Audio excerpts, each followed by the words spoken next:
Messier cuts in, still with the puck. Nice pass to Zubal. Zubal feeds Leeds scores! The waiting is over. The New York Rangers are the Stanley Cup champions. And this one will last a lifetime. You're listening to the Two Guys, One Cup podcast with your hosts, Sean and Rob. Well, the dust is settled.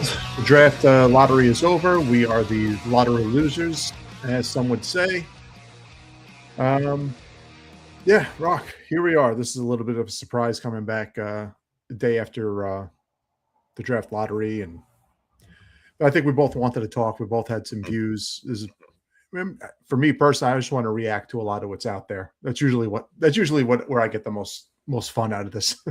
Right. So reacting to the nonsense but you usually have a lot of strong opinions. And so, all right, the balls bounced and they did not bounce our way. No. We were in both the first overall pick and second overall pick. We had good odds on both of them. Right. And neither one went our way. I just want to put out there before we go anywhere with this, I will turn it over to you after. Guys, the lottery is not fixed, and it is 1,000% not going to be fixed for the biggest hockey market where they have every eyeball in that market on hockey all the time. That's not the market that they feel they need to improve. Right. It's not fixed. Rock, take it away. Yes, you and I did our draft lottery show yesterday. For everyone that joined us, we appreciate that. I did a quick 30-minute live last night just to kind of get my bearings, and I had a lot of thoughts and everything else. So if you joined me last night, probably going to hear more Sean talking today than me, but we are going to kind of bounce around a few things. But I agree with you. I mean, the lottery is what it is. I mean, it's a lottery. I mean, it's anybody can win it. I mean, you have to be in it to win it. And they didn't bounce in our favor. And like I said last night, and I told you, and I told people and friends and people that have reached out to me today, you know, I just never thought they were going to win it. Was I hopeful? And especially when we saw the odds and that they were still in it up till the end, when they had the best percentages to win it, in some cases, I just felt like they had their opportunity in some way. Like it was just someone else. It was another team's turn. They won 2 lotteries in a row. I just felt like, you know, I just deep down inside us, it just didn't. I don't know. I just didn't have a good feeling about it. I did have a feeling though that Toronto was going to win it. You said Florida. Well, I said Toronto or Florida, to be fair, but I did think Florida was going to win it, to be honest with you. It would just seem fitting that they missed the playoffs after winning the cup 2 years in a row, and they would get the first overall pick. And I just think that I guess the hockey gods in that perspective spared us. Right. Again, it is what it is. I think we can be proud of the fact that the team didn't tank. I know there was a lot of the tanking aspect of it. And I was on the foreground saying that, you know, what are they winning these meaningless games for? They played hard. They didn't tank, and they still weren't rewarded. It is what it is. I mean, right. You can go both ways. I mean, the year before they win those 2 last games against Tampa and Florida to end the season the year before. And maybe they lose that one of those games and they're ahead of the Islanders and they get the Islanders odds, and maybe they have Schaefer. So again, if we beat Florida the next to last game of the season this year, we have McKenna. It's really that simple. No. But that's why you can't look at it one way or the other. No. You just go out there, you play. I said all the time, you go out there, play the games, win every game you can, and the dust will settle where the dust settles. San Jose went out there with all these kids. They fought for a playoff spot in a very weak division, obviously. That's another team that's just stepped in shit, though, lately. But all the way to the end, they fought for a playoff spot. They've done it right. They've done it right. They've been bad for a long time now. I mean, they've been bad for how long now? I wouldn't consider 5 years. Well, that's a normal rebuild when you're really doing a rebuild. Right, well, they had a 20-year run. Bad. They had a 20-year run. They've been the worst team in hockey how many years in a row? Correct. Right. They did a true unapologetic rebuild. like I said, and I said this last night, I was more upset that they fell 2 spots than them not winning the lottery. And that's kind of how I felt. And the worst possible scenario for this team to happen was what happened last night, was that they fell 2 spots. And here on this show is where we will talk and discuss. Now, for everybody out there, Costa, trust me, we're going to get to all this. I feel I have done enough research on the top 10 of this draft to speak about it. Well, now, I want to preface all this. When I say this person could be like this guy, when I compare someone to an NHL player, I am comparing them as draft prospects to that NHL player as a draft prospect. It is unfair to compare Gavin McKenna to Patrick Kane, the NHL all-time player. That's saying, hey, you're 17 years old, you're going to come into the NHL and you're going to put up 700 points. That is unfair to do to anybody. I don't care when you're picked. So when I make comparisons, I've watched a little bit of video on them, but it's more I talked to Steve Cornianos, I talked to Russ Cohen. Steve is not able to go on podcasts anymore. I think that's a mandate from the boss above. So Steve, if you're listening, I will leave it at that. Russ, I'm going to talk to and try and get on the show at some point. But, these are guys that I think I know I trust. I know, Rock, you trust them. The masses, you've heard both of them on our show. You've heard both of them on BSU, amongst other shows. So you have your own opinions. You read Craig Button, you read Sam Cosentino, you read what a lot of these guys who they make a living at, watching prospects play hockey. What they do. They're the Mel Kiper Jr. and Todd McShay of the NHLs. I think Button is always pro-Canada, but listen, what you take with a grain of salt when you read some of the rankings on these players and some of the things that are said about these players. I find Russ and Cornianos to not have biases based off of geographical locations. So, you take everything with a grain of salt, but what I try and do, just to give you guys background on how I go about this, I read and I read and I read and I read and I try and form in my head what I think a player is, and then I watch highlights of them. And all I look for in highlights is body control, speed, and body control. How are they moving through traffic with the puck?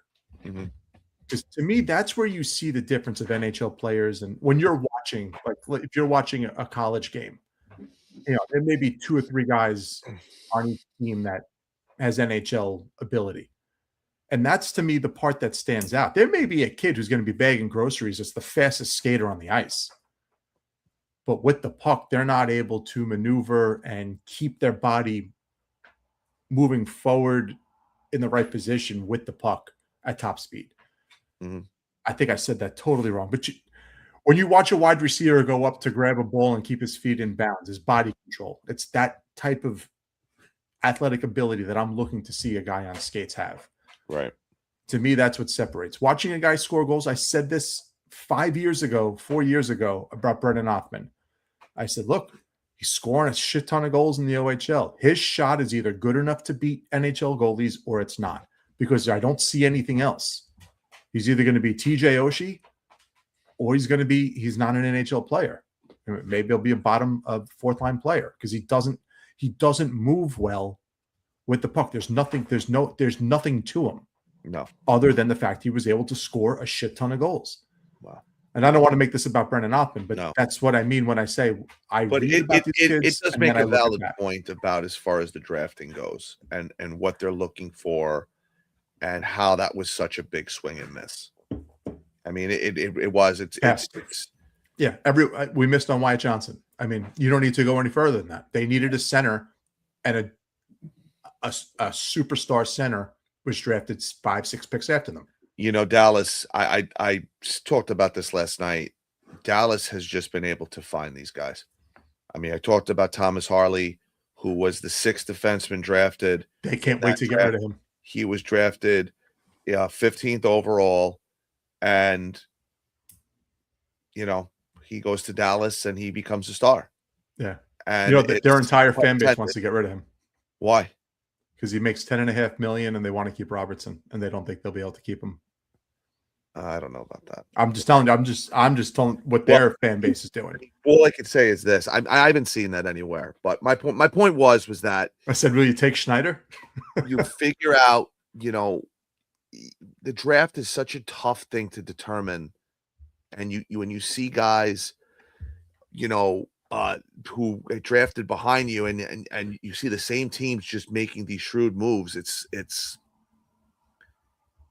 disheartening in some ways. Like, they've been able to find the goaltending and the defense in a lot of ways, but when it comes to these forwards, they can't draft a star. They just can't, Sean. I don't know what the missing ingredient is that in their history they have not drafted a Hall of Fame forward. Is insane to me.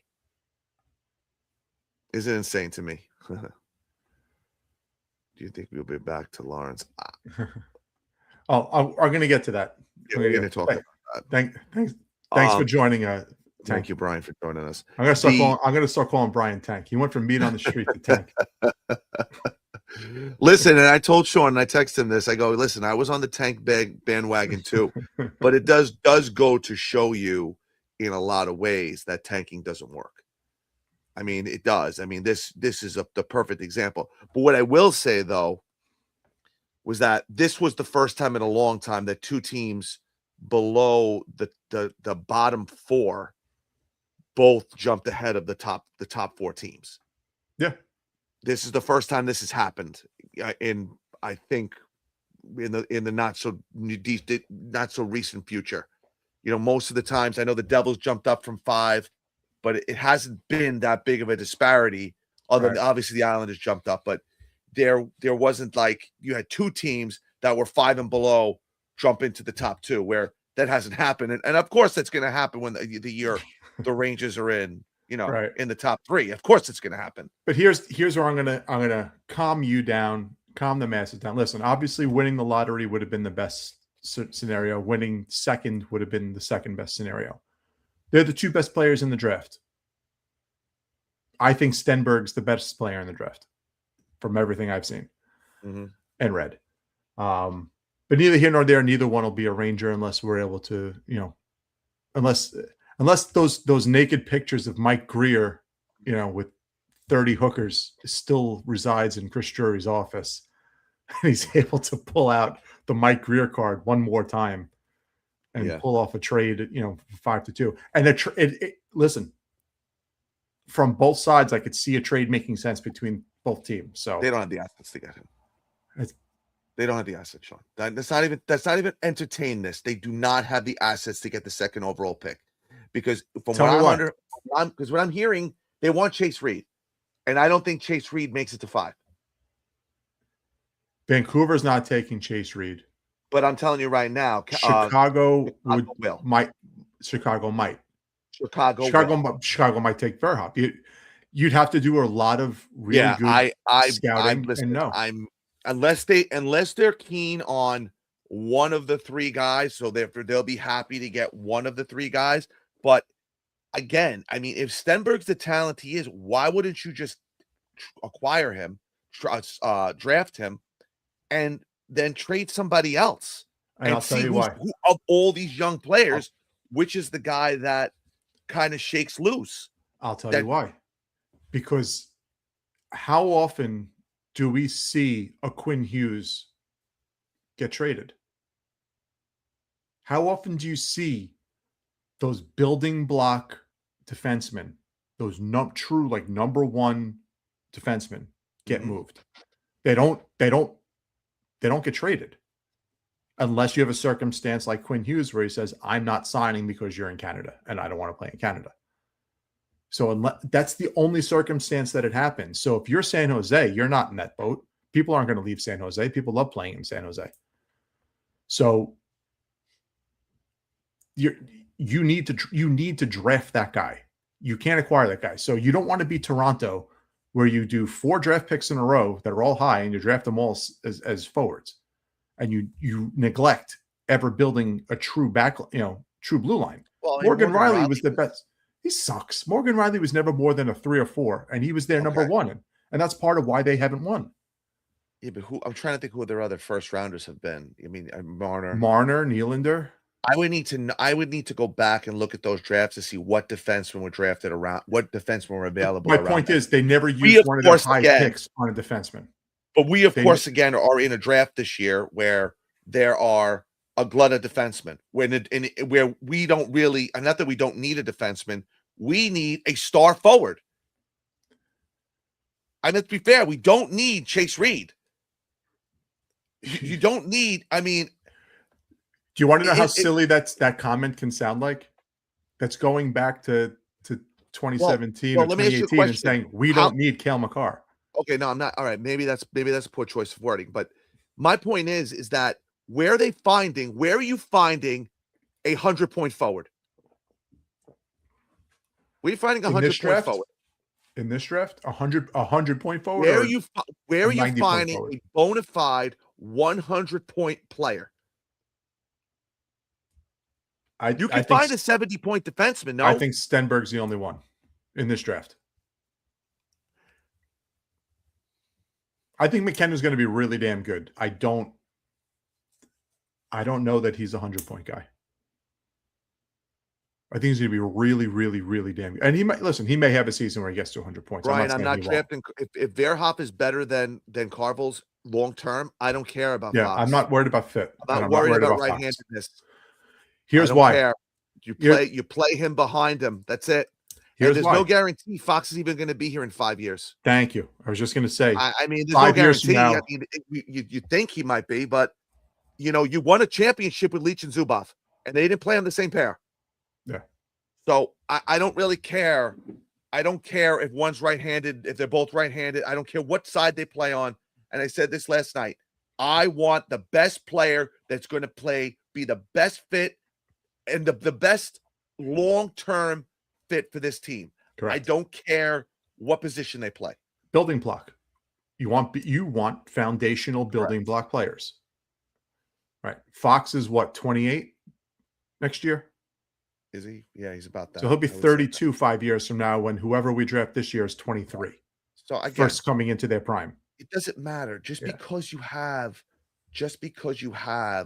listen, if Chase Reed, if the Rangers think Chase Reed is Makar or Miro Heiskanen, fine. But he could be Bowen Byram. You could say that about every draft prospect. Again, these are prospects. I know. I'm just saying. Yes. I'm just saying, we have no idea. That's what scares me. Is because they cannot miss on this draft. But that's every draft. I know. Every draft, we have no idea. We don't. This is not what we do. We've had so many whiffs. The important thing is that they need to know. Right. And Brian, I listen, Brian, I shit on you with the tanking. I shit on you with it, but I will give you credit now. You were very, very correct today in saying the Rangers screwed up the 2003 draft, and that has nothing to do with whatever's going to happen in June this year. 100%. It's a different regime. Same with 2020 and before. The Lias Andersson debacle. The Lias Andersson debacle doesn't get talked about nearly enough. How many unbelievable centers were taken after Lias Andersson in this draft? Well, I mean, Natchez was taking 2 Natchez, Suzuki, Robert Thomas, just right there off the top of my head. All taken after Lias Andersson. What would those 3 guys have done for this organization over the last 7 years? Why they took? Because they felt that Lias Andersson was going to be able to walk right in. But we talk about Dylan McElrath. We talk about Dylan McElrath and we talk about Dylan McElrath also because Tarasenko. There was a lot, but not Tarasenko. There was Cam Fowler. There was Jaden Schwartz. There was a few guys that turned out to be very good. And same thing with Jessamine. And because they were 2 very good drafts. But the 17 draft wound up being really fucking good also, especially for centers that were taken after Lias Andersson. Yeah. And unfortunately, just before Filip Chytil. Yeah. Chytil, I can never blame anybody for Chytil because Chytil, to me, was a very good player that just, obviously the injuries. But Brian, you were dead on today by saying that. Yeah, no, I agree with that. Yeah, so this is a new regime that has never picked higher than 16th. clearly the Othman pick was a whiff. There are more prospects that Drury's people. We don't have to give Drury the credit because the GM does not make the draft selections. Will Drury have a high input on who's picked number 5 this year? Yes. These guys have the GM definitely has final say on a top 5 pick because it doesn't take it. But Drury is not making say for nothing. What? I don't want him final say when it comes to amateur players. But no GM is sitting there making the final say on who's picked 25th, 60th, 90th because they've never seen these guys play. Right. He has seen the top 30 top prospects 5, in the league play. I would say the top 10 or 15. I would say anyone who's projected to go in the first round, he's seen play. Especially with the fact that they have 2 first maybe round. once or twice. Right. No, of course. So we're going to give the credit or the blame for the most part to Drury's people. And that goes with Othman too. I mean, I guarantee you Chris Drury never saw Brennan Othman play more than 2 or 3 times before that draft pick. Now, his scouts saw every time his skates hit the ice and determined that he was the best player to take in that spot. Or they could have said, hey, it's this guy, and this guy. All right. And Drury says, what traits do each one of those guys bring? And if someone, because remember how they billed him when he was drafted. Oh, he's tough to play against, goal scorer, nasty, has a mean streak. All that shit that was said. None of that what we saw. Right. So he may have said, yeah, take that guy over that guy because he brings that extra element. Again, we're not in the room because, Jeff Gorton's not in charge, so we don't get to be in the room anymore. Right. But yeah, let's all go into this with this is really this regime's first chance at drafting a blue chip type player. They got Gabe Perreault at 22, 23 they drafted him at. EJ Emery was a 30th pick in the draft. That's as much of a crapshoot as a second round pick. It's a complete hit or miss. Whatever he is, it's 30th. I mean, you can't get on someone for not making it on a 30th overall pick. I'm not going to kill him for that. But they have had more kids come up that Drury's people have drafted in the last 2 years than I can remember any of Gorton's people. As Elliot Friedman said on his fine. That's fine. You fill in a lot of cheap depth with those singles. Noah Laba, Cooley. Cooley wasn't a Drury pick, but Noah Laba, Garand. Who was we said up on? Who was a couple? Who was the other guy? I'm blanking. Rempe was another one. Edstrom. Wasn't Edstrom in the draft previously? Fortescue. Fortescue was another one. Yeah. So they haven't hit that star. I mean, again, but they have never hit on a star forward. No. I mean, it's got to change at some point, right? I mean, you're never going to go for Himalash. Thank you. That was the guy I was thinking of. Thank you. I think Sikora was another guy. They've hit a lot of little singles, but they've got to at some point, Sean. They have got to at some point find that Hall of Fame forward. They are not winning a championship because I just don't know with the cap going up and up and up every year, who's going to shake loose. Yeah, and free agency is not going to be a thing for a while. And want to come only here because they don't have the assets to trade for someone straight out. Like right. I don't know if Philly gets crushed in this series, swept, they might say, "Oh, we want Brady Tkachuk. Who do you want? You want Michkov? You don't have anybody to match that." True. You don't. You don't have a talent that, especially a young talent, controllable talent like that. So we don't have the assets to go out and get anybody. You would have to see that Brady Tkachuk would have to sit down. I'm just using him as an example. I know. And say, okay, I want to only play for the Rangers. Make it happen. Or don't trade me anywhere. And I'll become a free agent in 2 years. That's it. I mean, that's really where it comes down to because they don't have the assets to do anything else. And just tell me in a yes or no question, Rock, has that happened multiple times in the past? Yes, but not in a while. Not since JT Miller a year and a half ago. A year ago? Yeah, I guess. Not since Rick Nash. No, not since Kevin Shattenkirk. They were in a different situation at that point. Just saying. No one thought the bottom was going to Adam fall Fox. The way it has. We the list goes on and on about guys who choose to come here. Anyway, let's get into some of these players here. Now, I'm going to tell you right now, this is all you because I haven't watched any of this stuff. okay. No, I'll involve you. I promise. I've only can tell you what I've seen Right. people say, and I've seen the first mock draft I've seen that didn't have Verhoff on it was one from NHL.com, and they have us taking Carvels. Okay. That's the So last I got Craig Button and Sam Cosentino's lists up in front of me. Mhm. I got the Tankathon draft prospect list in front of me. That gives us the beautiful thing that you see is, so here's two guys who are both, Sportsnet and TSN and all the fun stuff, and they have differing opinions on players and who's ahead of who. So Craig Button has Carson Carrolls as the number 2 pick in the draft. He has him second. So I'll give you the top 10. He has him ahead of Chase Reed. Yes. He has McKenna 1, Carrolls 2, Reed 3, Stenberg 4, Verhoff 5, Bjork 6, Smith 7, Daxon Rudolph 8, Oliver Savanto 9, and Liam Ruck 10.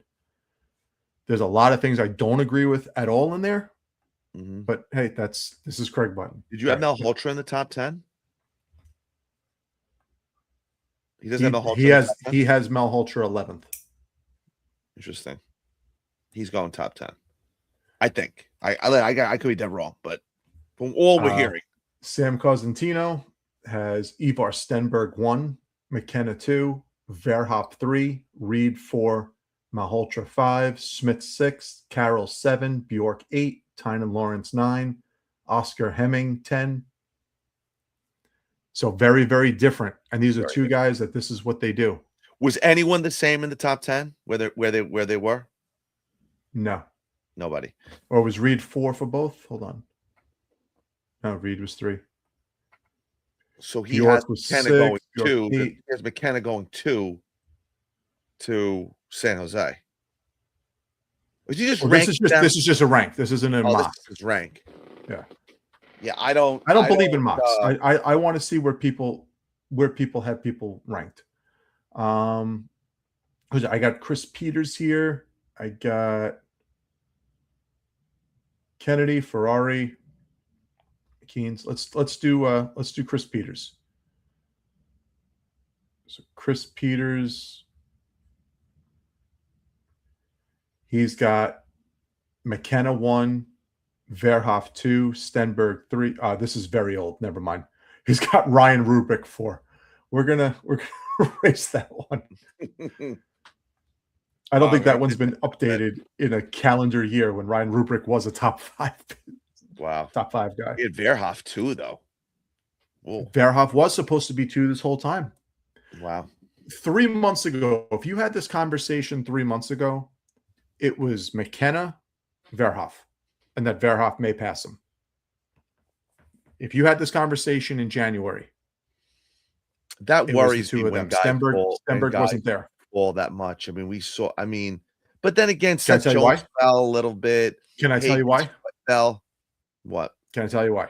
He had a bad World Juniors. No, you didn't have a bad World. You ran the power play for World Juniors. Okay, I don't know. That's usually what people base a lot of things on. No, he didn't put up anything that was crazy numbers in college as a 17-year-old. He's 17. Right. He's not going to be 18. They think he's going to step in. Do they think any of these defensemen next year are going to step in and play? No. Even Chase Reed already said he's going to college. Okay. Verhoff is staying in North Dakota.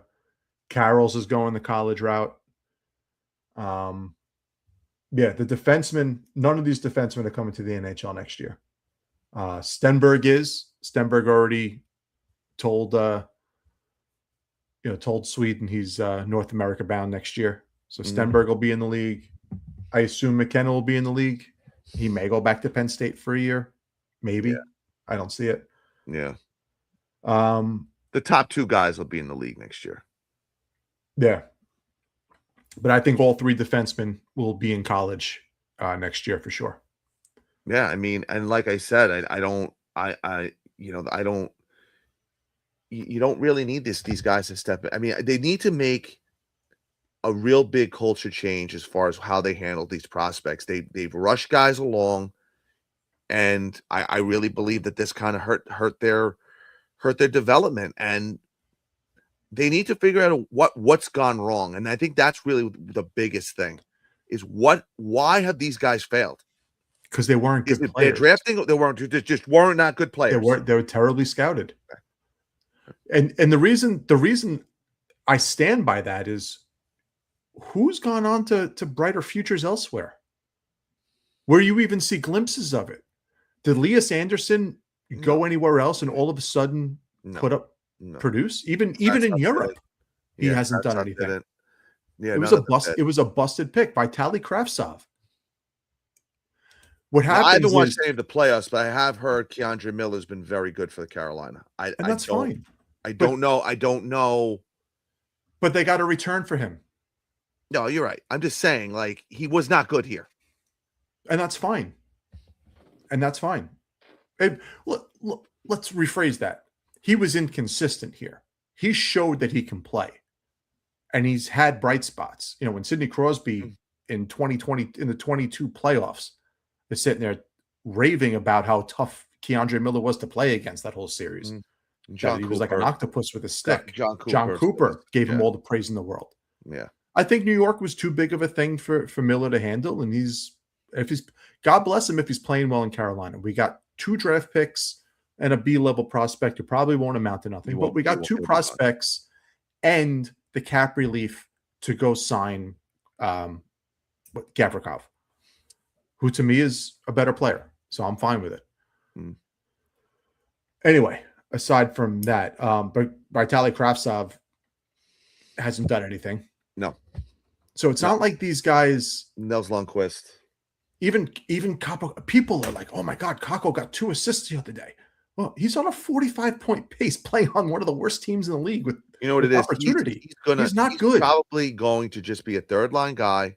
He's going to put up 30, 35, 40 points a year, 15 goals. He's going to play penalty kill. But he's probably going to play 10, 15 years in the league, but he's not ever going to be a goal scorer. Right. Which is can't play facing in that. Incredible because you watched him. We watched him at the Worlds. We watched him, you know, in different aspects, and you're like, what happened to this guy? Did you watch him at the Worlds, or did you see what I saw? I watched the whole game. The one great the whole game. No, I watched. And you were blown away by him the whole game? I thought he was very good. I thought he was very good in the game. I mean, but again, he's playing and not playing against NHL players. No, there were NHL players. Not the whole team. Not the whole team. I don't remember who the roster is. It doesn't matter. It doesn't matter. The point of the thing is that they just have not been lucky in these drafts. They have not been able to find that star player in the later rounds. You know, they have not been able to find a Braden Point. You know, they have been able to find a Datsuk or a Zetterberg or Jamie Ben. Jamie Benn.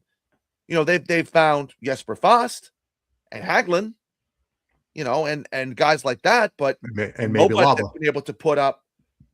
Yeah, but we'll see what Lava. I'm talking about a guy that's going to put up 70 points, 80. No, but I'm saying you're talking about those guys. Lava, yeah, of course. They've been able to find bottom 6 guys, but they have not been able to go out and find a guy that's going to put up 25 goals, 40 assists, 30 assists, 50, 60, 70 points. They have not been able to draft that player. Oh, hopefully Perot's that guy. And granted, he's not. Yeah. He's a late first rounder, which to me becomes a crapshoot. Yeah. Who do they draft with the other? Let me put Costa's comment on here. Stupid question. Who do they draft with the other one, provided they still have it come draft time? I haven't even gotten that deep. Yeah. Have you? I haven't even gone down that road. But I don't think they're keeping that draft pick. I do. I don't think they're keeping that draft pick. And here's what I'll say about it. I don't. If they're the only way they're keeping that draft pick is if they can't trade. If they can't make a trade. I will paraphrase our good friend Steve. So Steve talked to me about actually trading down from 5, which I don't agree with. That. Yeah, trading. It doesn't happen anymore. No. So he talked about trading down from 5 because he feels that the late first round and the second round and late first round all bleeds into each other as far as prospect level. So anywhere from 20 to 40, you might get the same type of prospect. So bringing in, second round picks to move down, I don't agree with it. The only one that I would even consider that he brought up to me would be trading down with St. Louis from 5 to 10, but getting St. Louis's second pick, which I think is 16, something like that. Mm-hmm. Oh, that's the Detroit pick, right? Yeah. To get him from Detroit. And to me, for that to work out, we would have to get lucky that one of the guys I really like falls to 10. Mm-hmm. For that, I mean, in my opinion, really, once you get out of the top 10, and again, it's a second layer crapshoot. Yeah, it's a calculated crapshoot. There's a whole thing. I'm just looking at. So let's go. I'm just looking at the 22 draft. I just pulled that one up. So that's the Slezovsky draft. Nemec, Shane Wright, Cutter Gauthier. Look, I mean, I'm just looking at the top 10 players. None of them really. I mean, Logan Cooley. He's very good. I don't have their statistics here. Cutter Gauthier is probably the best of the top 10. Cool. I would have Cooley in there. So I mean, Slavkovsky's great. He's good. But he's great. Wise, I don't have their points here. I don't have their points. He finally came out. I want to look for a thing with their points, and he's been great in the playoffs too. Like you said, I mean, these guys just take time. It's not always fair. And he's been put in a better situation, I think, than Lafreniere was put in. Who? How you pronounce his last name? Slavkovsky. Yeah, Slavkovsky. I think he was put in the same. He was playing in a middle six spot, his second and third line role. They didn't rush him into a first. They didn't rush him into playing power play. Mm-hmm. And he was labeled a bust for 2 years because it took him some time to mature and grow into his body. Yeah. And that's what I hope that we're finally seeing with Lafreniere. He's got, he's grown into his body a little bit. Opportunities helping. I don't want to make the show at all about talking about the current roster. Statistics. So of the top, all right. So he actually has the most points. He's played the most games though too. Who? Slavkovsky. He's the number one pick. 184 points in 282 games. The Logan Cooley's 2. He's played in 211. He's always hurt. That's the only problem with 152 points. Gauthier's played in. He's 3. He's played 159. He has 114. So he's played in almost 100 games. He's played 100 games less. And he has 114 points, including 61 goals. Slavkovsky this year had 30 goals and 73 points. I mean, he might be coming into his own, but I'm just looking at. I mean, this is not a very good draft from so far, from what it's looking like, and we'll see. But why are we talking about the 22 draft? Well, the reason I brought it up was that I just wanted to see where players. I had a point. When you get out of the top 10. Like what's the disparaging number as far as who like I'll try to word it the right way. Like how big of a talent drop off is there as far as how many games these guys have played in their careers? I think every draft is different. If you go past just I just pulled this draft arbitrarily. Mm-hmm. After Frank Nechcash or Nectar, the kid from Chicago. Nazar? Nazar. I'm thinking of Stan Nechcash, who played for the Rangers. He played 122 games. He has 68 points. Right. After him, Jimmy Stuggaroo has the next most points, and he was drafted at 23. Oh, so I was saying, like, I just think after you get out of the top 10, it's maybe one or two guys that really turn it up, right? Am I wrong by saying that? Yeah, because I I'm think wrong. there's some drafts where you find some really fucking good players in the teens. I'm and not a saying couple you good players don't. in the I'm just 20s, saying. I'm just saying it gets and a lot harder. you find guys from 8 to 10 sometimes that don't make it. Well, we know I said Alex Turcotte the other night, who was drafted 5th Yeah. overall, and I looked up his statistics. You don't even want to know how many points that kid has. Who, Drafted Alex 5th Turcotte? overall. Yes. I brought him up. I brought him up because I was saying, like, I really hope they don't reach for a guy, Right. because I feel like when teams reach for a player, it never works out. It very rarely works out, and teams reach for centers all the time, and we've seen, Kotkaniemi was reached for. We saw Barrett Hayden was reached for. We saw Dubois, who has been on 3 teams. He was reached for. I just said Alex Turcotte you could maybe say he was reached for in some capacity. Right.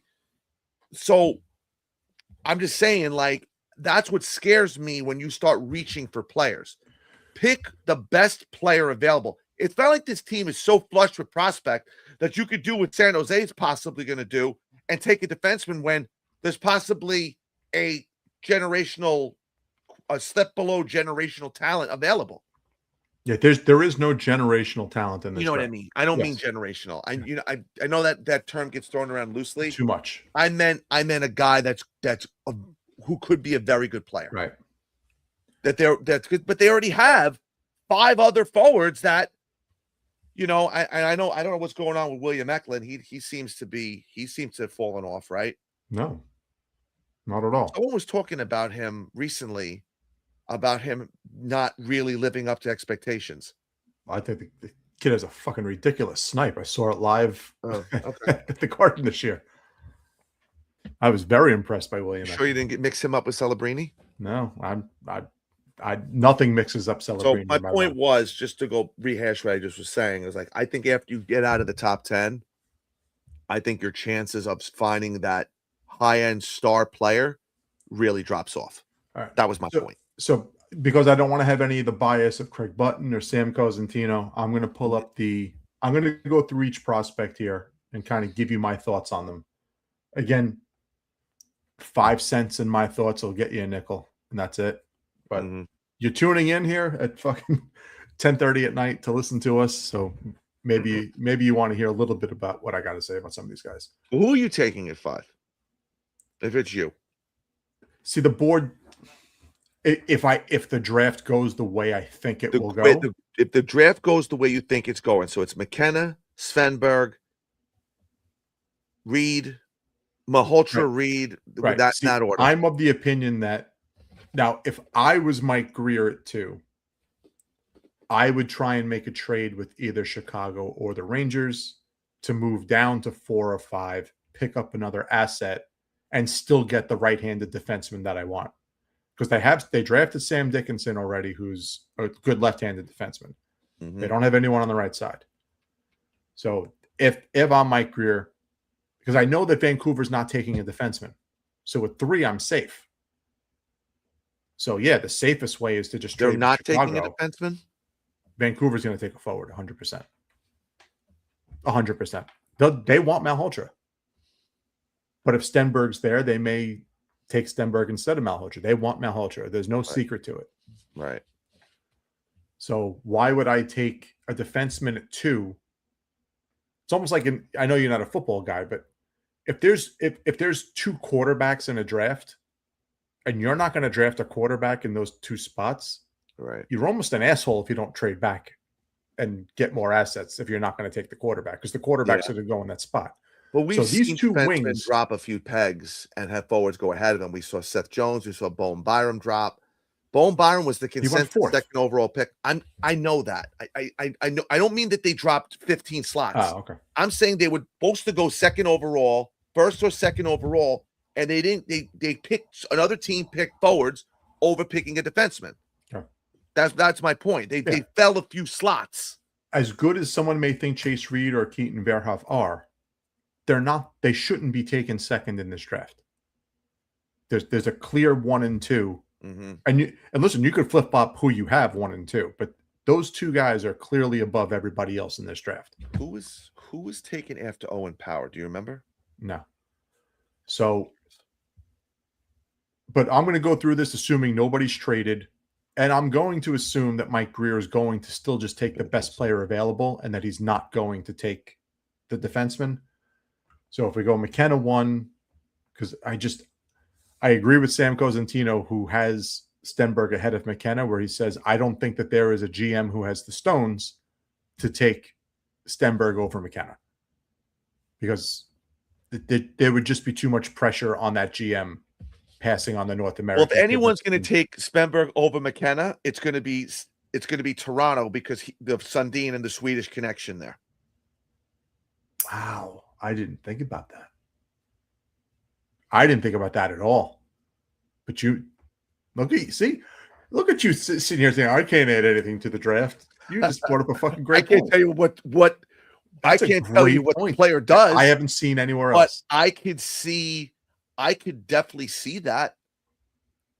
I mean, I don't see them doing that. I don't see anybody doing The that. fan base is already printing up McKenna jerseys. Stupid.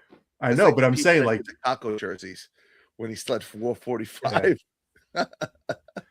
so anyway, all right. So I'm gonna play it safe with this. McKenna goes 1, Stenberg goes 2, Malholtra goes 3. Mhm. I don't see Malholtra getting past Vancouver. Right. So that means it's Chicago and then us. And to me, that's going to be Well, what does Verhoff. Chicago need? Pull up. We can. They pull have up there. Bedard. They have the Frank Nazir. Well, no, the forwards are done at this point. I know. There's I know. three But, forwards. so they're They're not looking. So they need a defenseman. They're looking for a defenseman. I think they can still do anything, but because of where the draft board, like for instance, if Mike Grier does take Chase Reed second, and Vancouver does still take Malholtra third, and Stenberg's there at 4, Chicago's going to run to the podium. I'm trying to figure. I was racking my brain the other day to find out what the range. I don't think San Jose would do it, but what you would have to give up to get that to get them to flip picks. So here's where I'm at on this. If the Rangers were to trade Braden Schneider now, before the draft, what would that return be? First round pick. Pretty much And similar to what they got for Brady Shea. You probably get a first round Elite pick. first round pick. You get a first round pick, and I think you would still also get a prospect on top of that. I do. Yeah. He's. I know that Sean, they only got a first round pick for Brady Shea. And Brady Shea had better offensive numbers. Brady Shea also had 5 years at 5. Well, that's my other point. Yeah. Brady Shea was also under contract. You still But that wasn't a good for contract. though. That wasn't a good contract though. That was high So for that we're time. talking about a team that can't attract flies. So to them, the contract was worth it. I don't disagree with you. I hear what you're saying. Yeah, I'm not saying that they're think going to get someone's best prospect, Right. but they would get a prospect. they get something else. Yes. Okay. So if you think so what would be the cost of a team moving from 2 to 5? Would it be just another first round pick? We don't have a lot of basis to go off of here because has anyone ever traded out of number 2 in the last 10, 15 years? Right. That you really have to go back that far to see someone who traded knowingly the second overall pick. I mean, I can't remember. I can't remember the last time a team traded down in the top 10. The Islanders. They traded their pick away completely. They didn't trade down.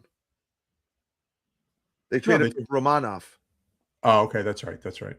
But I don't remember them. They traded down, like what Steve was saying, for Josh Bailey. How long ago was that? Oh, that's 2009. Yeah. Talking almost 20 years ago. I don't remember the last time a team traded out of the top 10. So if someone in the chat room can or listening can let me know, I would love to know. So I wonder, would it cost you more than Schneider? Because here's how Schneider benefits San Jose. San Jose just missed the playoffs by what? 2 games? 3 games? Mm-hmm. They need a right-hand shot defenseman now. So you're giving them a 24-year-old right-hand shot defenseman who's about to enter his prime, who's played in the playoffs already, who plays a physical style. I get people love in this fan base. We love to kill defensemen. It's just what we do. We'll kill everybody. Yeah. So you can. Schneider is coveted around the league, and there's a reason for it. Correct.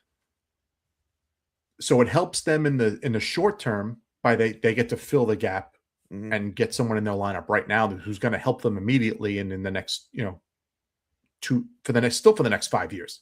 Like it's not like they're getting a 30-year-old to fill a gap; they're getting a 24-year-old. Yeah. So he's going to be part of their future.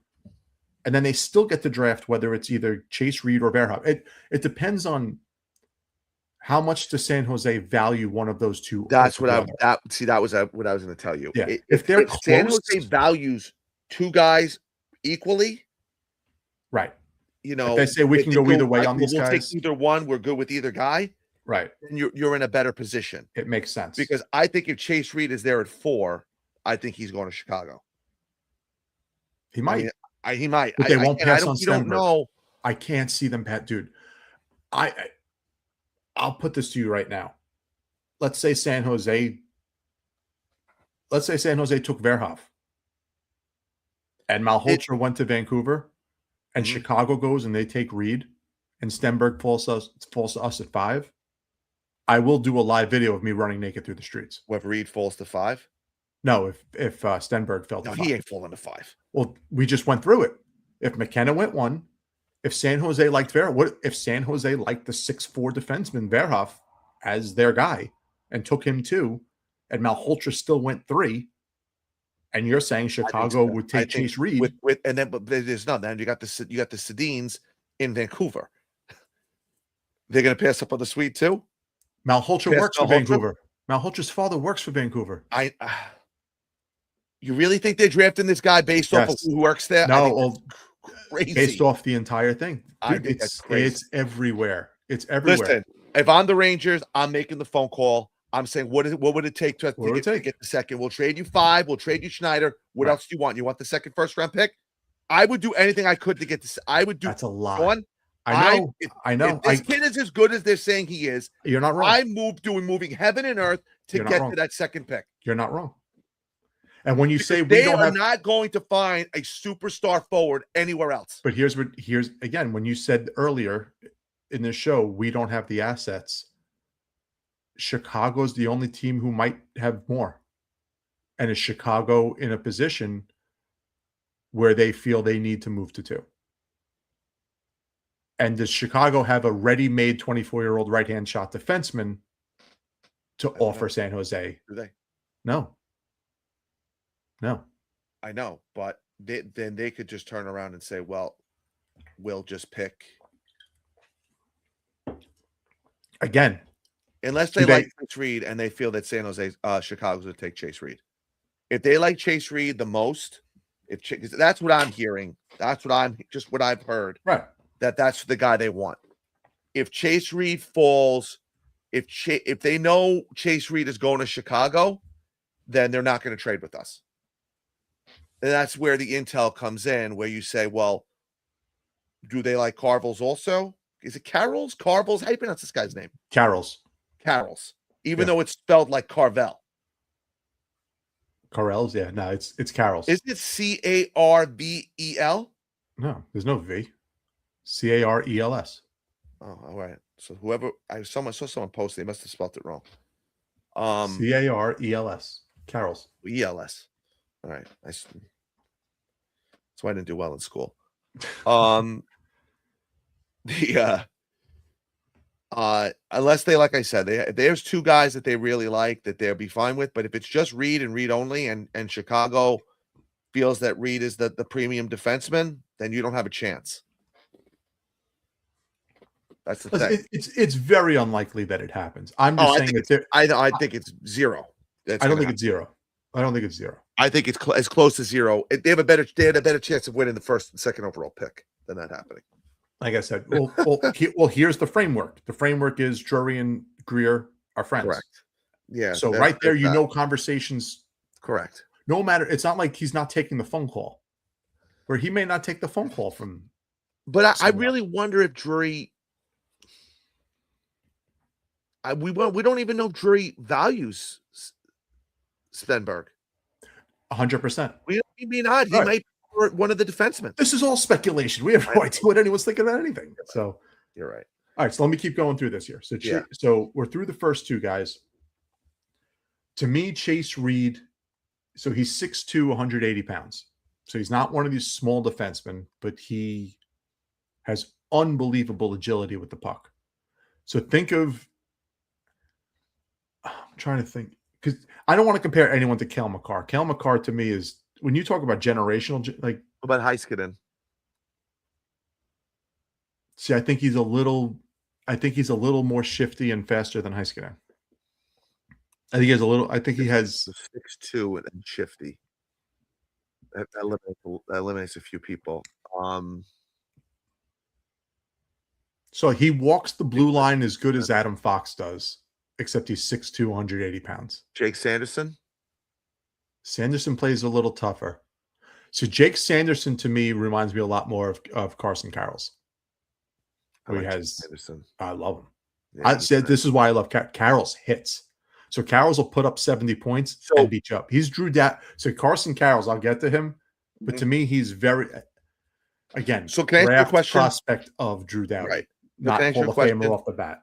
Based off what you've seen, could they? Is it? Well, the three defensemen that we think they're going to be available in that spot, you like all three? I love all three. Oh, we can't. I can't go. The range again. So is this like the Evan Bouchard Dobson situation? This is think of going into a draft right now, right? Uh-huh. And the three guys, remember what these kids looked like when they were 17, 18 years old, right, and what you thought of them in their draft years. Mm-hmm. And the Rangers are on the clock, and you have Alex Pietrangelo, Drew Doughty, and Cale Makar as your three guys you could pick. As 18-year-olds, not what we know now. Right. I'm just trying to remember when there were three defensemen available at the same time, and I know it was Dobson, it was that Evan was Bouchard. At 11, 12, and 13. I know that, but I'm just trying to think of three defensemen off the that are think of when it was Makar and Heiskanen going back to back 3-4. Right. It's more. It's to me. It rings true to that. Just really random question. Yeah. Have you watched any of the Buffalo series at all? No. Okay. I was wondering how Byram played. Has been playing. No idea. All right. I just saw him in one of the draft things I was looking up, and I was curious how he was playing. Yeah. But so or Owen Power for that. Whether we wound up with Carroll's, Verhoff, or Reed. Or Schmitz. So Smith. If we had the 8th pick, I would love Schmitz. But if we had the 8th pick, they're taking the center from BU. They still might take him at 5. They might still take him at 5. Finish. I'm sorry, I keep interrupting you. Go. No, it's all right. But that's where I'm at on all three defensemen. Again, I'm not saying that because I just mentioned 3 Hall of Famers to you. So it's impossible for me to say all 3 of these guys are Hall of Fame defensemen when none of them step foot in the NHL. Well, like we talked about, I mean, you saw Jake Sanderson, you saw Jamie Drysdale went 5 and 6, and then someone else went. Did Drysdale go 6 or did he go 8? I think Drysdale went 8. Drysdale went 6. I thought they went back to back. I looked it up the other day, so that's why. What draft was that? Do you remember? No. Mason McTavish was another center, by the way, that moved up the list too, Sean, and went very early. Yeah, McTavish went 3rd. Let's see. All right. No, you're right. Yeah, Drysdale went 6. What draft was that? 20. Who was the first? 20? The Lafreniere draft. Oh, it was the Lafreniere draft. Wow, really? So the other guy, who's the other defenseman? Sanderson's great. I love Sanderson. Caton Gooley. So another defenseman wasn't taken until Caton Gooley at 16. But see, all right. So I'll give you the 2020 draft as a beautiful example. You have Drysdale. Now listen, Drysdale's resurrected his career a little bit with Philly. He's played very well. But Holtz didn't make it. Jack Quinn, I mean, nothing. He's an NHL player, but he's nothing great. Rossi's a nice player, but he's now been traded. Quinn has 148 points in 260 games. Right. Solid, but nothing great. They took him I as mean, the 8th overall pick. No, you're right. Cole Perfetti, nice player. Nothing To great. put it in perspective, though, Sean, he's got 100 points less than Lafreniere, and he's played in 200 less games. There you go. Power play time. Anyway, not getting to that. I'm trying to get to my point here. You keep fucking interrupting me. I stopped. I'm just telling you about the defenseman. You get to 12 and 13, you get Anton Lundell, who's a stud, and Right. Seth Jarvis, who's a stud. Right. So Dylan sometimes when you get past that first 5, 6, and then you're drafting based off projection and not hockey smarts. This draft kind of blows my theory out of the water a little bit. But you see that a lot, where you see that 8 to 10, because I think you're still trying to take guys that you project their physical abilities. And then you get the guys like Seth Jarvis, who physically aren't anything special, but they're so smart. And I hate having to talk positively about Seth Jarvis. It bothers me. All right, so we'll move on. So, Caleb Malhotra obviously is someone to discuss here. He's not a number one center. I have never seen, Rock, you're not a football guy, but anyone who's listening to this that follows the NFL draft and all that fun stuff. Quarterbacks during draft season get completely overhyped. And it's a machine almost. It's almost a marketing machine, like someone who's running for office. That's how badly the Jets got their hoodwinked with Zach Wilson and the media machine that followed him. Tim Couch was great, and Tim Couch tore his arm up in Cleveland with no offensive line. Media machine, but here you go. So you have media machines who blow these prospects up. They plaster their face in highlights every 2 seconds everywhere you watch, right? And you start to believe they're better than they are. Right. Now, Caleb Malhotra is draft eligible, playing on the best team, pretty much the best team, stacked team in the OHL. The OHL is not what it used to be. That's number one. A lot of the prime OHL players have jumped to get NIL money in college. So it's not as quality of a league as it used to be. And he's playing on a stacked team. And he put up great numbers. He had an unbelievable statistical playoffs. Okay. OHL playoffs. Like 2 points a game. Give him credit for it. I still think that he profiles more as a 2C than as a 1C.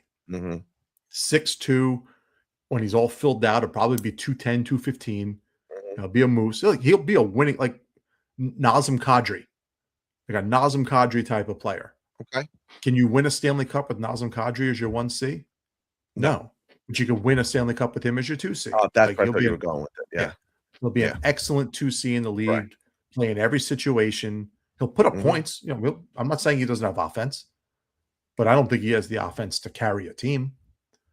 So would I be comfortable drafting him at 5 or 6? Yeah, I'd be comfortable there. I wouldn't draft him at 3, which Vancouver looks like they're going to do. And they may surprise us. I mean, we don't know. I mean, everyone's saying they are. Dude, I will be shocked beyond shocked if they take one of the defensemen over Malhotra. I'm assuming Stenberg's gone. If Stenberg falls to them at 3, if San Jose takes the defenseman and they take Stenberg over Malhotra, I would say they were smart. You're taking Malhotra at 5. No, I would take a defenseman. Telling me on these defensemen. I would take a defenseman. I'm kind of like I've watched Veerhoff. I watched some of his highlights. He's the guy that I've keyed on. I just feel like the Rangers lack that the size and the. I just think he'd be the perfect fit to play behind Fox. Like I'd be fine with that. I'd be good with that. He's going to put up some points. You don't need a power play guy. You don't. But that's what he is. He is a power play guy. You don't need a power play. You don't need him. So he's 6'4". He's more offensive than defensive. So anyone who's going to sit here and tell you that Verhoff, so then that may be a problem long term. Verhoff is not. He's not slow. I thought he was more like Hedman in the sense where He had a physical edge to him, and he put up some offense. Well, here's in fairness, and we would have seen more of this had he stayed in juniors as opposed to playing against 22 and 23-year-old kids in college as a 17-year-old. Mhm. You can't be physical. How could a 17-year-old be physical against, Right. graduate seniors? Well, you figure you draft him at 17. You draft him re-signing Ryan. Oh, is this the one? Is he the one that always breaks my chops about Ryan Reeves? Is he the one? Is he the one? Are you the? I always get someone breaking my balls about Ryan Reeves. I can't stand Ryan Reeves. I lost my train of thought. Thank you. Appreciate that. I think if he's 17 now, and you draft him, he may not be ready to rock and roll for 3 years, 2 years, 3 years. No, By then, you're at the tail end of Fox's contract. No, I agree with that. I'm not drafting this guy based off of where they're going to slide in. I'm telling myself, I'm trying to re-talk myself into this whole thing and trying not to be short-sighted.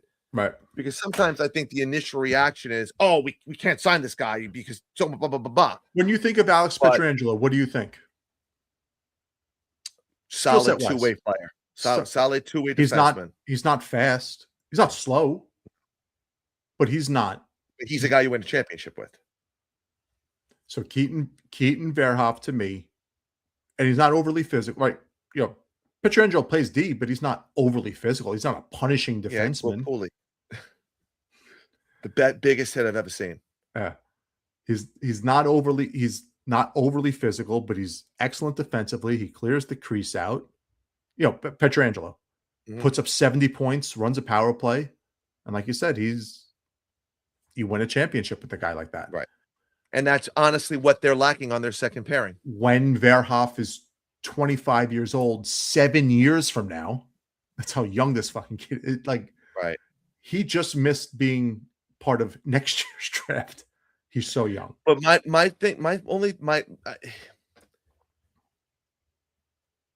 there would have to, I think, if they were able to down the road, I guess it really will be contingent on what happens. They would have to try to see about getting him some kind of some decent power play minutes at some point. You'd have him run your second power play when he got here. What, the whole 13 seconds of it? Or do you think they get away from that? I think they get away from that. I think now with Panarin not here, and if they don't bring in another star type guy, they may not have one power play that's going to play 2.5. So they had Fox pretty much play the whole power play because they didn't have a second guy to run it. And Fox didn't play the power play, if you remember, his first season, right? No, D'Angelo did. So, I mean, that could be part of it too, but Fox ran the second power play. Is that the guy you would go for? If everything falls in order? Or are you going with Carroll's because he's the left-handed shot and you feel like he's I feel that more of a need? So, no, I'm not drafting any of these guys based on need. I do need a left shot defenseman, though. Fuck, man. This is why I can't be a GM. I feel that Carroll's has the highest floor of the three. Okay. Like, for instance, Chase Reed. He could be Del Zotto, like you said. It could be Michael Del Zotto.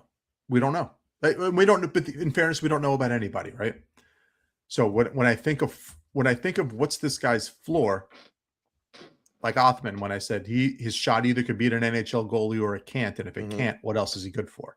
Right. If Chase Reed is not going to put up 70 plus points in this league, what else is he going to do? He's not a bad defender. He's not Tony DeAngelo defensively. So let's not pigeonhole every time we sit here and say someone's an offensive. DeAngelo's 5'11". Right. But just saying he's not bereft of offense. He's not going to hurt you defensively. Right. But similar to how Fox is. Fox is an offensive defenseman. He's a little bit more two-way now as he's getting older than he was when he came in. But to me, that's kind of how Reed is defensively. I wouldn't have him out there killing penalties as my top penalty kill guy, the way the Rangers somehow keep putting Fox out there for that. They did a better job, I think, of that towards the end of the season. They did. But they can't. They have to shelter the guy. And then with Verhoff, Verhoff, the question with him will be his skating. Can he get better? Most people do. They work on it. And from The every Rangers love players that can't skate. fits right in, right? He'll fit 6'4" right in. doesn't really 6'4" doesn't play that physical and can't move. I've seen him picked almost on every board at 5. Verhoff. Except for one. Yes. See, to me, with Carroll's, his floor is he's still fast. What's his height? 6'2". So you're not losing anything. He's 6'2". He can fly. He's got a great shot, and he hits people. And he can play D. So at the very least, they're going to get a second pairing left-handed shot defenseman who's going to put up 40 points. That's his floor. He can be a number one defenseman and put up 70-plus points and run your power play and be, Charlie McAvoy. Because that McAvoy, Doughty, that type of defenseman is where Carroll's kind of fits in. Mm-hmm. Verhoff, and those are taller, leaner. He's more Petrangelo, a lesser Rasmus Dahlin. Like, these are bigger guys that aren't necessarily overly physical. They're not overly fast. They're cerebral. Hedman's physical, and he's 6'6", not 6'4". He's 6'6", 240 pounds. He's a monster. But it took him a long time to get going. A lot like Dahlin. Well, when you have that height, it takes you a long time to grow into your body. Yeah. Look at how long it took Matthew Robertson just to make the NHL, because it took him a long time to fill out. 6'5". It's not easy. On a real sidebar, have you happened to take a look at Puckpedia at the Rangers unrostered defenseman? No, because I don't care. It's hilarious. When you have some free time, look at this. It's Jackson Dorrington and Brandon Morrow. That's it. They don't have any other defensemen.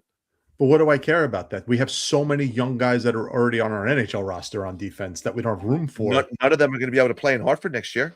I don't care about Hartford. I care about the Rangers. You don't care about Hartford. I don't. I never care about the AHL. Players.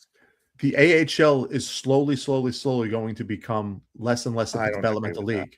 I don't agree with that. With NIL money, and these kids can stay in college till they're 23 years old. You're going to see it. I'm telling you, you're going to see it. Maybe with that, but I don't. Agents are steering their clients clear of the AHL because they don't want to play against 30-year-old pluggers that are out to kill them. Well, they don't have 30-year-old guys anymore. They can't dress that many 30-year-old players anymore. There's a limit to how many guys over with NHL experience that could be dressed in an AHL lineup. When did this happen? This past season. Oh, so I didn't know that. Yeah. That's smart on their point. Well, my point was send their players there. The problem is when your farm team's a freaking dumpster fire and you have nobody fucking down there that can come up and help you, that's a fucking problem. No, Morrow's down there. He can't help us. They brought in 2 guys to they brought in Vincent Iorio when he was already. Iorio's going to be, they'll have Iorio down there. Listen, he's the guy that needs to go through waivers, but that's another story. My point was that they have so many needs that it's not just one thing. It's embarrassing we didn't even talk about Hartford's the whole coaching staff getting fired. I don't want to talk about them at all. Fucking hate having to talk about AHL hockey. I think you're being short-sighted with that. I want to talk about the draft. I want to talk about this draft. Yeah, but Sean, we could talk about the draft and to a blue in the face. We have no idea what these kids are going to do. Zero. And whether Hartford goes 82-0 or not doesn't affect my life or the Rangers' life at all. It affects the Rangers' life big time. How? That means that the players that are down there are producing and playing well. They did, and they called them all up. I forget who it was that said that even Perreault? today. Who else? Perreault they called up. They Garand called up with the last 5 games of the season. Yeah, they called up Garand. Who else? They called up Gary Helmelash. Terrence. Is he called up yet? How about Bo Gruel? Is he still down there? He played. Who did he play for this year? He played in the league. Is it Montreal? I don't remember. Buffalo. All right, let's move on here. So Albert Smits. Mm-hmm. Love the kid. 6'3", left-handed shot defenseman.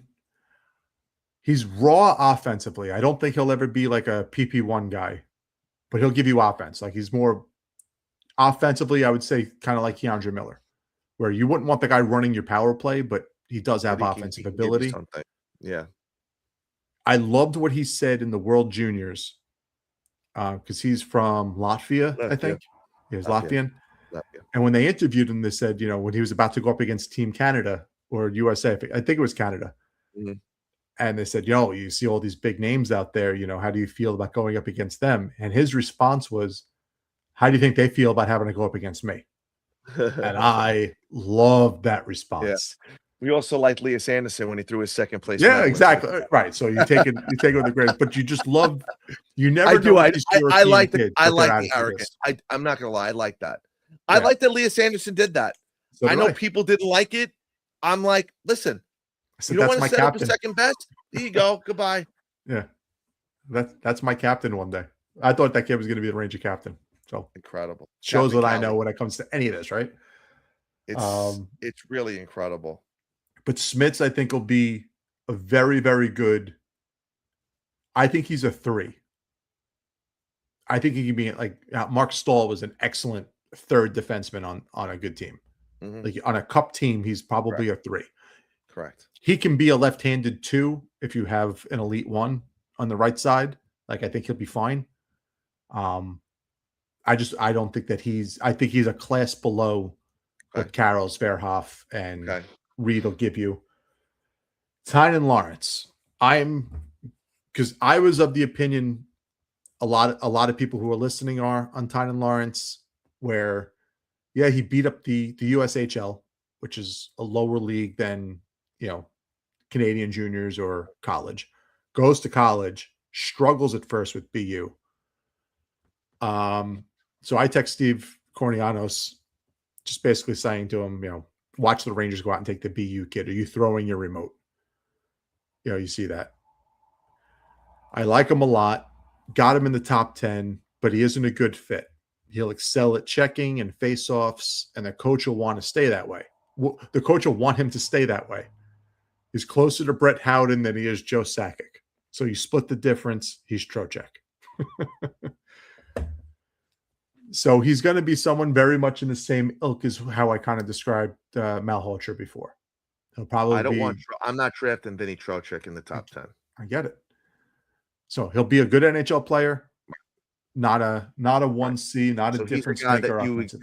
If you got, in between in the 10 to 20 range, that's where he's a guy that's going to play in the league and play in the league for a long time, right? But not give you a lot of high-end production. Now, here's my wild card. Bjork.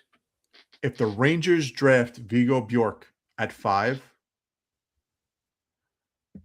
this will be a lot for me, exactly how I felt when the Rangers drafted Kravtsov over Wahlstrom. Where everyone expected it to be Wahlstrom. If you polled 20 people, all 20 people would have said Wahlstrom. Now.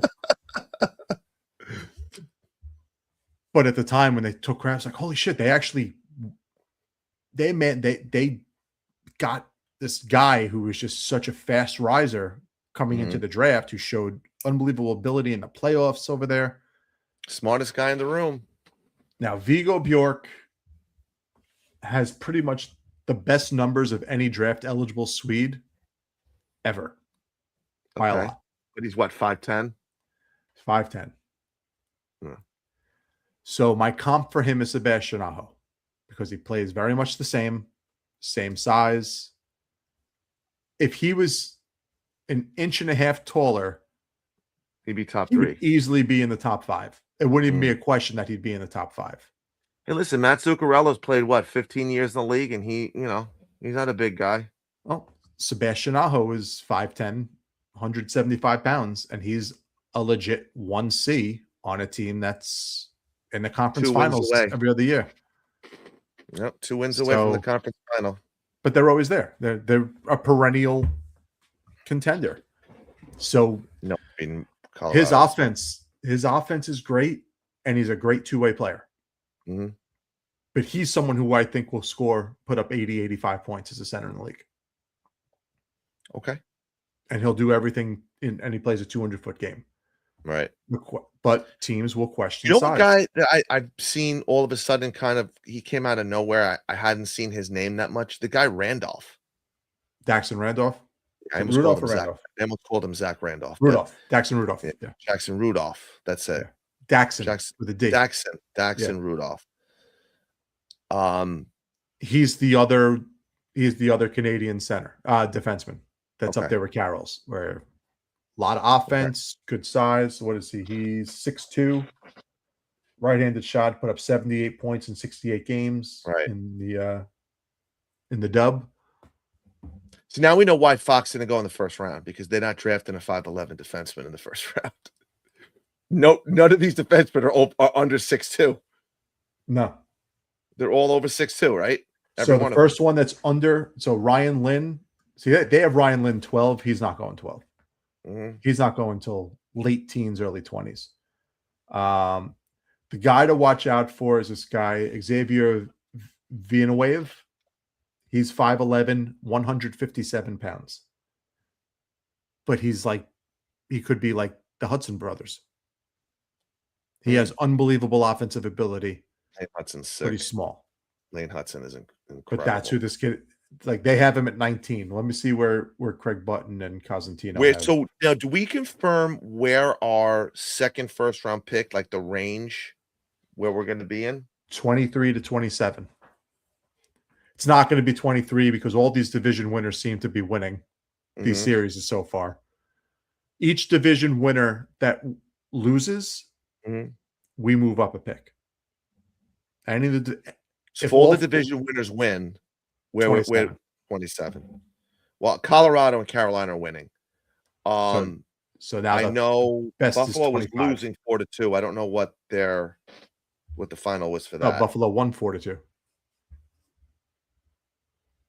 Buffalo won. Oh, they won 4-2. Sorry, you're right.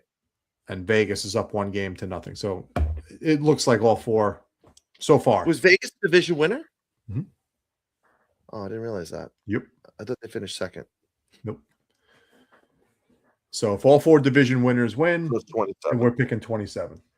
So Craig Button has Villanueva, however it's pronounced, at 29. Cosentino has him. I'll bet you he has him higher. At 20. Wow. That goes to show you just how much. I really would love to go back and look at all these guys draft. Like, we should save these, and like in a few years, go back and look to see where these guys were taken and how their careers panned out, to see how on they really were. Let me see if this will give it to me.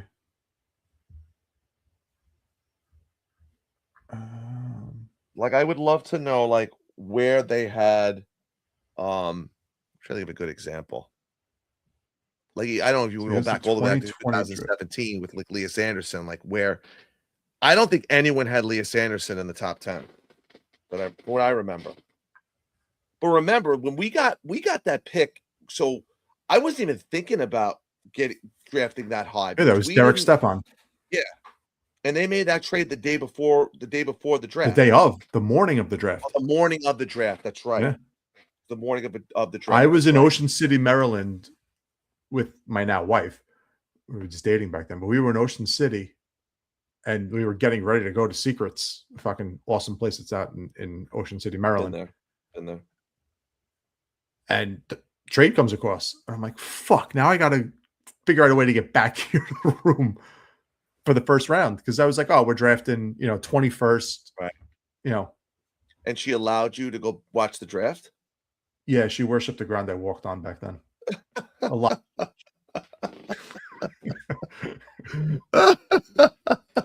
Are you going to be able to watch the draft since it's a Friday night this year? Yeah. Oh, all right. I wasn't sure.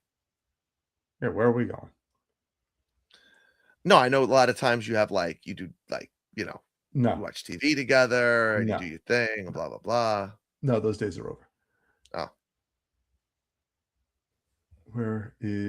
Why don't they give me, this is riveting podcasting right now. Yeah, well, thanks. I'm fading. So, who else? Anyone else on here that has Oh. caught your eye that you think could squeak into the top 10? Yeah, let me bring this list back up again. Okay, so I'll just go through real quick some of the guys I think that I like. I won't put a label on them as far as where I think they'll go. Just these are players that I wouldn't mind seeing play for the Rangers, and not at 5, but in any capacity. Right. So Bjork, I really like a lot. Rudolph will be a safe second pairing guy. Ethan Belchetz is someone who's very intriguing if he slips, because this guy was picked to go top 6, top 7 all season, and then I forget where he broke his collarbone, or he broke his leg. He broke a bone, missed the rest of the season. 6'5", 230 pounds already as an 18-year-old. Could that be like a Pasternak situation? Didn't Pasternak get hurt in his draft year? I don't remember the circumstances around Pasternak. I thought he got hurt in his draft year. That's why he fell. Yeah, but they already have Belchetz here at 11. Button has him at 13. So it's in that vicinity. So I lost Costantino already, but he was someone who was, 10 picks higher 2 months ago. So does he continue to fall? We'll see. Oscar Hemming, I like 6'4", 200 pounds. Okay. But he'll be a depth guy. He'll be a third line center. Okay. Nothing crazy. Adam Novotny has a lot of offense. I'd like him. Malte Gustafson, 6'4", left-handed shot defenseman. Stay-at-home guy, not a offensive guy, but a shutdown type defenseman. Elton Hermanson, people are talking about. I've never seen him play. I've never even seen a highlight on him, so I can't really speak to him. But apparently he's climbing. He's climbing boards. Oliver Suvanto, similar to what I said about Hemming before, 6'3", 210-pound center, probably profiles as a 3C. Wyatt Cullen is the name to watch. He is flying up draft boards. Matt Cullen's son. Yeah, I've heard that all of a sudden. Yeah, he's Matt Cullen's son, and he's flying. I've heard that name. I've heard the name starting to fly. Yes. Where does they have him right now? 20. He ain't going in the top 10 at this point, right? He might climb up to 8 to 12 range.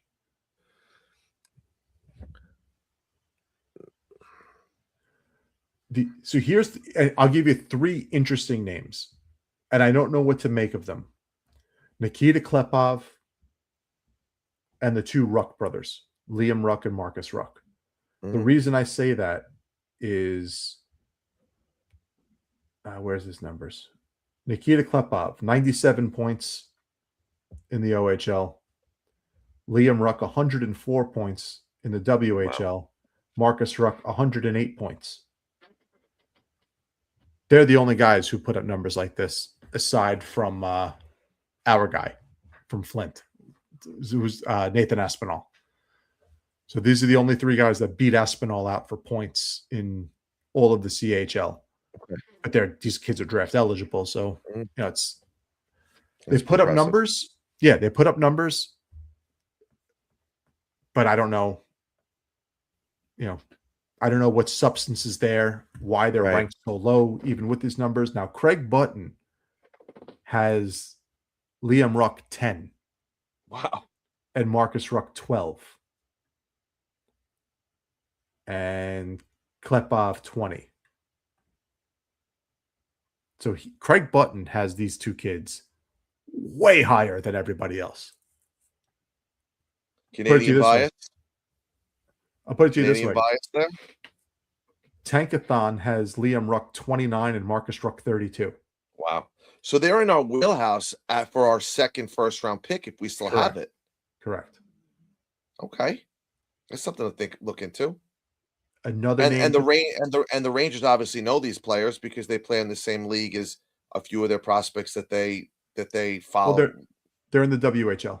Right. Oh, they're not on Flint. No. Oh, I thought they were on Flint. I'm sorry, I misunderstood you.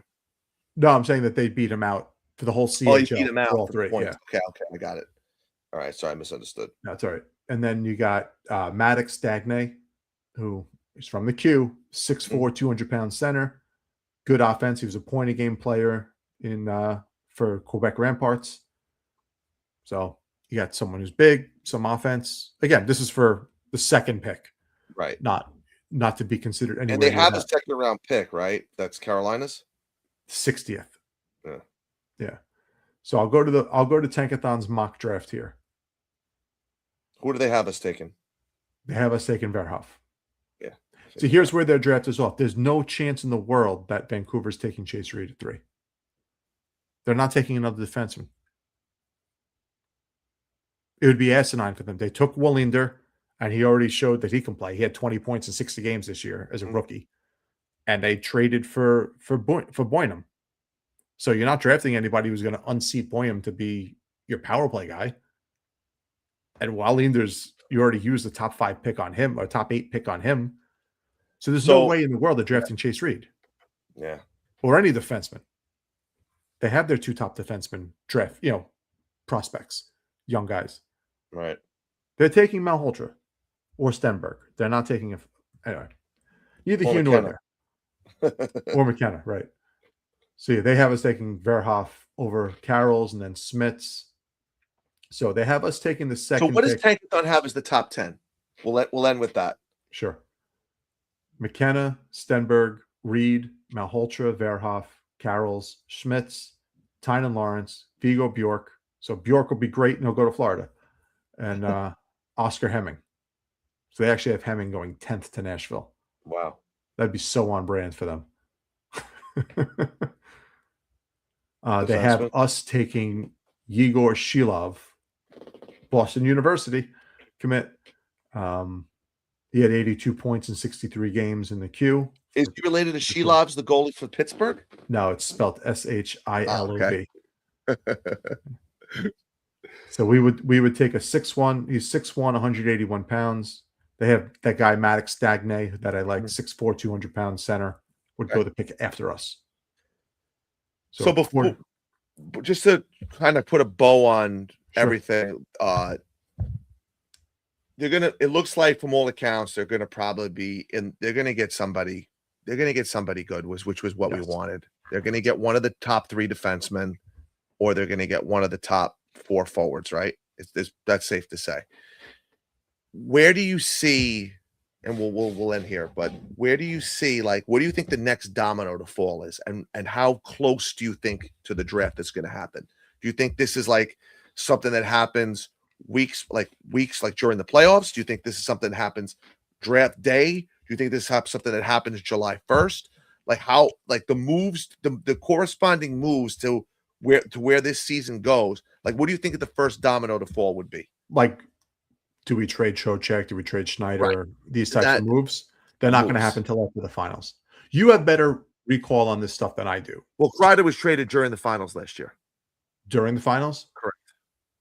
So I guess it's possible. It was off day, but he was traded during the finals. So then it's possible. I just wanted your opinion. I don't know what this guy's going to do. I have no feel. I expect nothing to happen until the day before the day of the draft. Like I'm aware things probably will. So you think? But so I the won't Rangers have panic. a lot of heavy lifting. I mean, all things considered, as far as fielding if this is a retool, which is what they're saying it is, right? They have a lot of heavy lifting. Yeah, but they don't have it. They have these GMs are all having conversations. No, I know ongoing. that. I know There's that. ongoing dialogue happening. My feeling is, are all the moves going to happen the day after the final ends, which could be the 15th of June till July 1st, July 3rd? Because once July 10th rolls around, that's it. Not even that long. Yeah. They go to the cottage. Yeah. Yeah, no, it's. I just feel like that's a lot of work to be done in a 3-week span. Well, the groundwork is already being laid as we speak. And I think that we also would agree that a lot of the groundwork was laid at the trade deadline. And Drury was the one.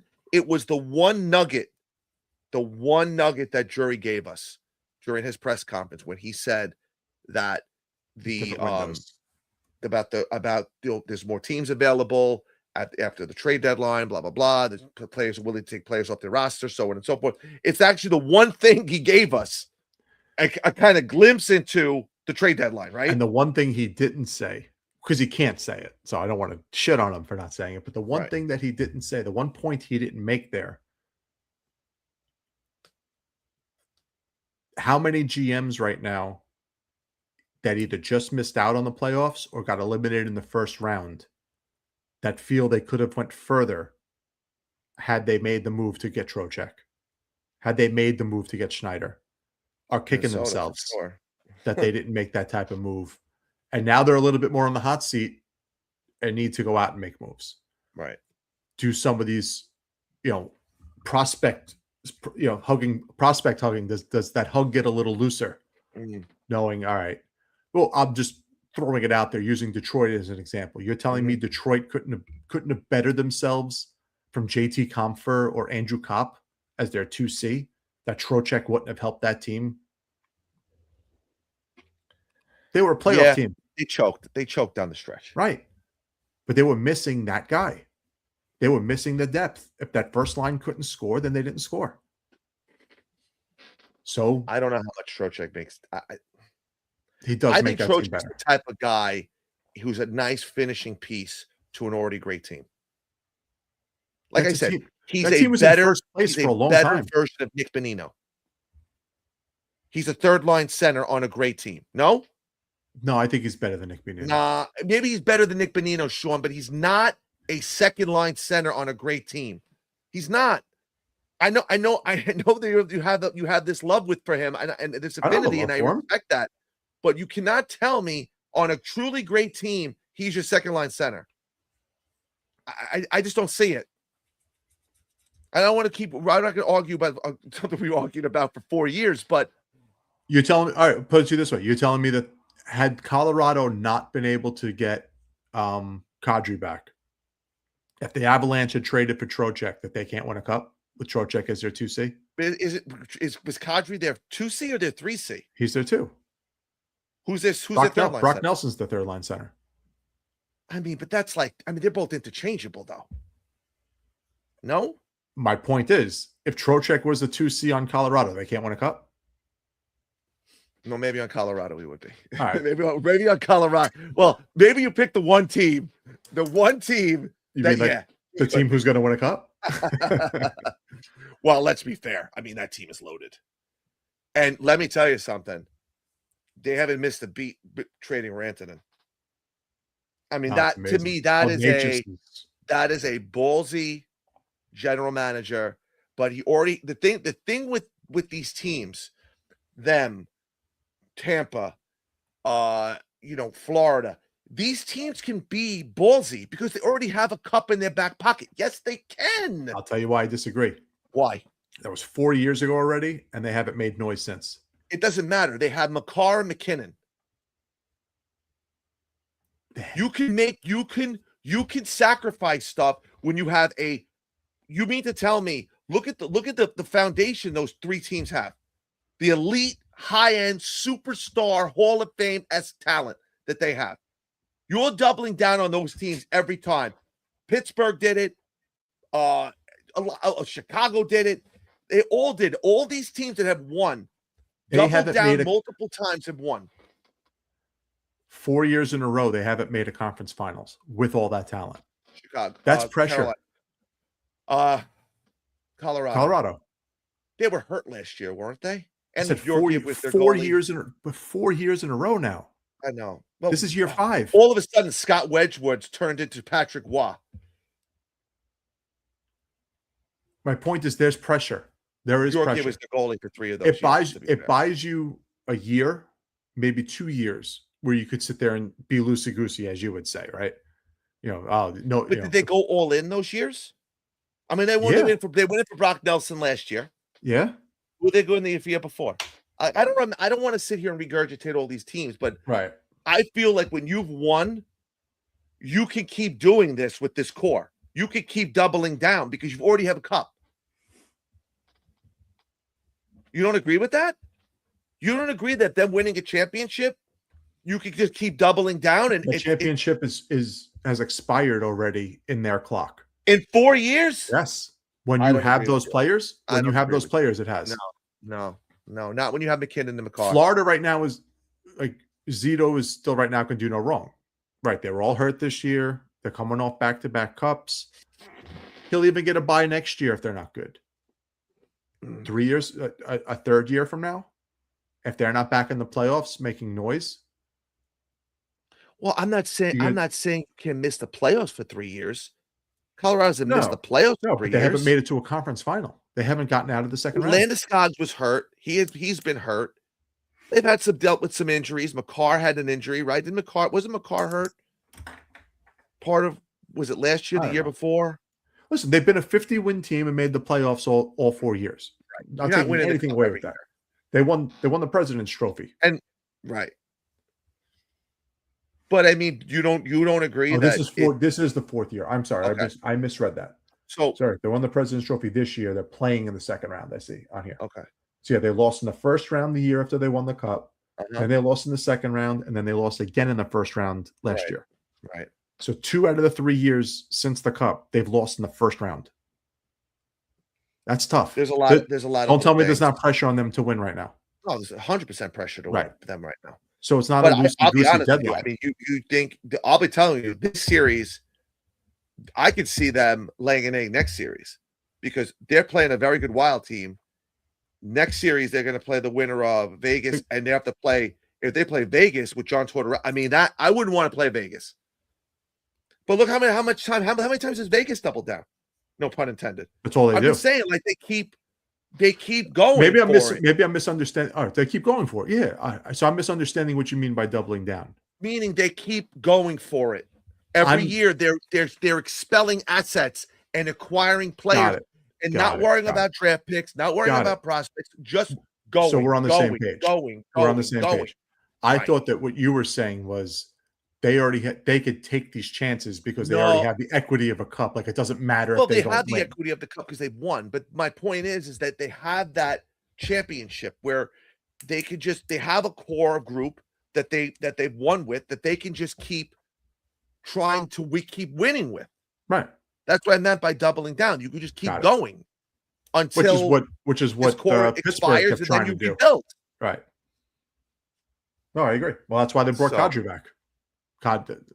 They last won a cup with Kadri as their 2 seed. The Flames, they ate salary for that deal, and they didn't get anything for him. They wanted to move on. They wanted to move on from all the veterans.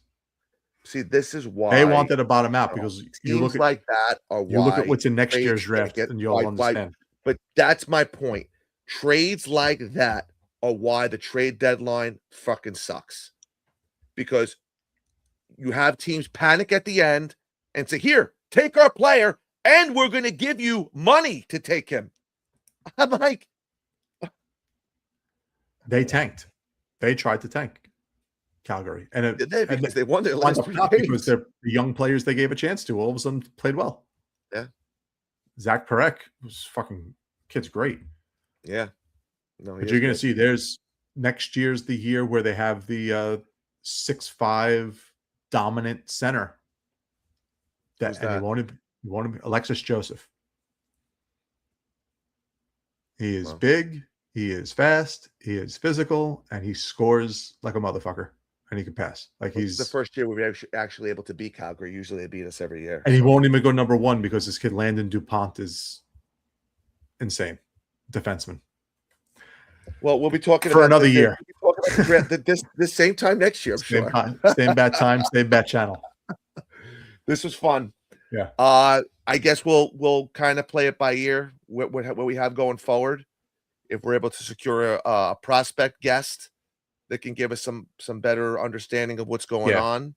Yeah, I'd like to get Russ on and pick his brain. And if something else comes down the pike that happens between now and then, I mean, I'm gonna look at the trade counter for last year to see how many trades were made during the playoffs. The Kreider trade's the only one I can remember. Yeah, but I'm sure there might have been another 1 or 2 minor ones. But my only point on that was we could be sitting here the night before the draft, and Trocheck and Schneider are still Rangers, and I'm not panicking. I'm fine. No, with it no, I'm still. not panicking either. Yeah. My point was just I don't it was need more of a immediacy. conversation piece than actual. I get it. Yeah, I wasn't worried about it. Okay. All right, pal. Okay. Good night. Talk to everybody later.